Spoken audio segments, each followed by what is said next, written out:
Shalom, selamat malam Bapak Ibu Saudara yang saya kasih dalam Yesus Kristus.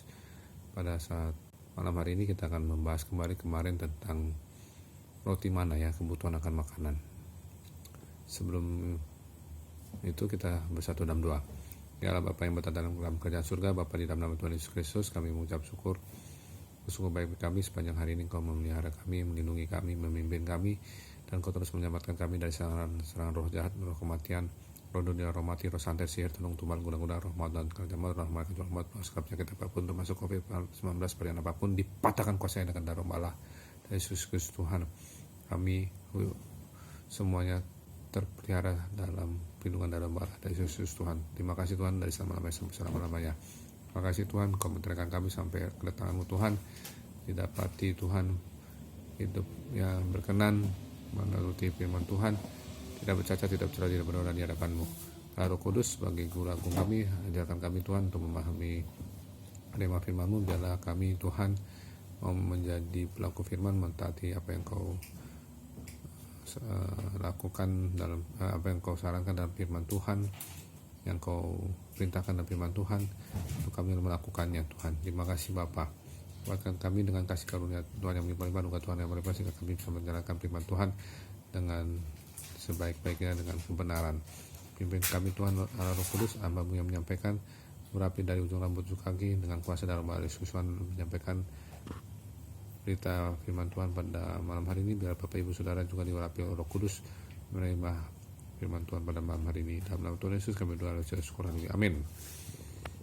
Yang kemarin kita bahas tentang kebutuhan akan makanan bangsa Israel waktu perjalanan dari Elim ya, di padang gurun Sin. Jadi di situ Tuhan memberikan makanan ya, di Keluaran 16 ayat 4. Jadi rotinya turun dari langit ya, hujan roti. Tapi roti mana ini ya, memiliki porsi tertentu ya, juga nggak sembarangan. Jadi Tuhan mengadakan suatu mukjizat untuk memenuhi kebutuhan mereka ya. Ia membuat roti yang disebut mana, roti mana, turun dari surga atas mereka. Namun Ia hanya memberi mereka suatu porsi tertentu ya, setiap hari. Mereka diberikan ransum sekali lagi. Tujuannya adalah untuk menguji mereka sehingga terbukti apakah mereka mau berjalan dalam hukum Allah atau tidak. Kalau hukum Allah itu ada posisi-posisi kita ini selalu dalam perhatian sehingga kita mengucap syukur kepadanya. Tapi kalau hukum manusia itu selalu cenderung bersifat ketidakpuasan. Maksudnya manusia itu selalu nggak puas gitu ya, maunya lah gitu ya. Kadang-kadang Allah hanya menyediakan kebutuhan-kebutuhan ala kadarnya dan membatasi sumber keuangan kita ya. Kita menerima segala sesuatu yang kita butuhkan untuk bertahan hidup, tetapi tidak segala sesuatu yang kita inginkan. Nah itu dia, kita harus belajar puas. Nah ini yang malam ini kita mau bacakan dan bagikan adalah harus belajar puas dengan apa yang Allah sediakan. Kita harus belajar puas dengan apa yang Allah sediakan ya. Saya mengenal begitu banyak ini ya, kadang-kadang orang-orang tertentu yang gak merasa puas ya. Ya bisa juga tuh hamba-hamba Tuhan barangkali ya, atau anak-anak Tuhan yang menurut saya sebenarnya sudah luar biasa berkat Tuhannya, udah cukup lah gitu, sesuai lah. Tapi banyak yang belum merasa puas ya, karena mereka juga bersyukur tapi dari gesturnya belum merasa puas ya. Nah inilah kita harus berkemenangan atas ujian-ujian ini ya, ujian-ujian terutama ujian ekonomi ya, dalam hal ekonomi keuangan ya. Apa yang harus kita lakukan? Kita harus menyalipkan segala keinginan dan kesukaan kita sehingga kita dapat bersyukur kepada Allah atas apapun yang telah Ia pilih untuk sediakan bagi kita. Ya Paulus berkata dalam 1 Timotius 6 ayat 6 ya, kalau Bapak Ibu baca 1 Timotius 6 ayat 6 saya bacakan. Memang ibadah itu kalau disertai rasa cukup memberi keuntungan besar ya. Jadi ibadah itu memberi keuntungan besar, artinya puas ya. Sikap Rasul Paulus juga dalam Filipi 4 ayat 11 sampai 13 ya. Kita bacakan, kukatakan ini bukanlah karena kekurangan Sebab aku telah belajar mencukupkan diri dalam segala keadaan. Aku tahu apa itu kekurangan, dan aku tahu apa itu kelimpahan.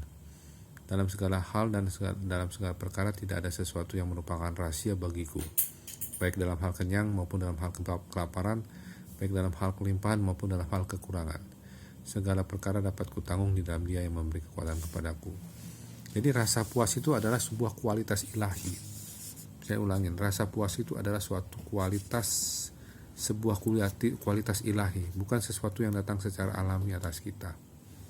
Ya, itu sebuah kualitas ilahi. Paulus berkata ini ya, bahwa ia telah belajar untuk merasa puas dengan sedikit, dengan yang sedikit dan dengan yang banyak. Jadi Paulus itu merasa puas juga dengan hal yang sedikit dan dengan hal yang banyak. Ya. Jadi kita harus melihat bahwa semuanya itu kita sudah disediakan Tuhan loh. Seharusnya kita tidak bersyukur berpuasa, harus merasa puas ya, karena kita bersyukur kepada Tuhan. Ya. Jadi Allah akan menguji kita secara ekonomi. Ya. Kita harus belajar bagaimana cara hidup dengan apa yang Allah beri kepada kita. Ya, kita harus belajar bagaimana cara hidup dengan apa yang Allah beri kepada kita. Kita juga harus belajar bagaimana menangani ketimpahan. Ya, bagaimana caranya menangani kelimpahan tanpa memanjakan diri kita dengannya.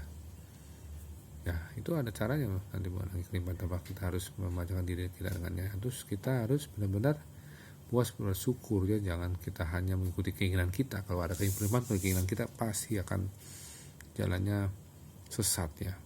Ya. Jadi kita harus merasa puas dan terus puas terhadap berkat-berkat Tuhan yang Tuhan sediakan dulu, sekarang, dan selama-lamanya sampai Tuhan datang kedua kali menjemput kita semua mempelai Kristus, perawan mempelai Kristus dalam awan kemuliaan Tuhan Yesus di surga. Amin. Mari kita satu dalam doa. Bapa di surga, terima kasih Tuhan. Kami percaya Tuhan, Roh Kudus memberikan kami firman Tuhan bahwa kita harus merasa puas karena Tuhan sudah begitu baik menyediakan kebutuhan kita. Dan kami percaya juga Engkau telah menyediakan kebutuhan hidup yang kekal mengalami pengangkatan, rapture-Mu Tuhan. Kami semua Tuhan, karena kami mau berpukul untuk mengalami rapture-nya Tuhan sebagai saksi yang melihat diri kami sendiri rapture terangkat dan mau menyosong Tuhan di angkasa. Terima kasih Bapa, kami selama-lamanya bersama-sama Tuhan. Kami mau hidup tidak main-main lagi, kami merasa puas atas yang Engkau sediakan bagi kami. Kami juga tidak memanfaatkan kalau ada kelimpahan dengan segala keinginan kami. Kami tolak segala roh jahat, kuasa gelap, roh mamon, dipatahkan kuasa dengan darah Allah dari Yesus Tuhan. Berikan kami tidur nyenyak, bangunkan besok pagi untuk bersiapkan jam 4 pagi untuk melakukan saat teduh. Dan kami mohon Roh Kudus menguasai alam sadar bahwa sadar kami dalam tidur nyenyak kami. Roh kematian, roh dunia, roh mati, roh santet, siat, dan tumbuhan guna-guna, roh maut dan gambar, roh penyakit, roh maut, penyakit apapun, COVID-19 atau penyakit membenar tipes. Dan kami doa di dalam nama Tuhan Yesus Kristus, tolak segala kuasa iblis, setan-setan. Kami doa di dalam nama Tuhan Yesus Kristus, kami tolak segala santet, guna-guna, kuasa gelap. Dipatahkan kuasa dengan darah Allah dari Yesus Tuhan. Tolak kematian dini, tolak jantung, akut abdomen, demam, pendarahan, kanker tulang leukemia, sok dipatahkan kuasa dengan darah Allah dari Yesus Tuhan. Kami menyatakan doa ini dalam nama Bapa dan Roh Kudus, dalam nama Tuhan Yesus Kristus kami berdoa dan syukur. Amin. Terima kasih Tuhan Yesus berkati, sampai jumpa besok malam. Haleluya. Amin.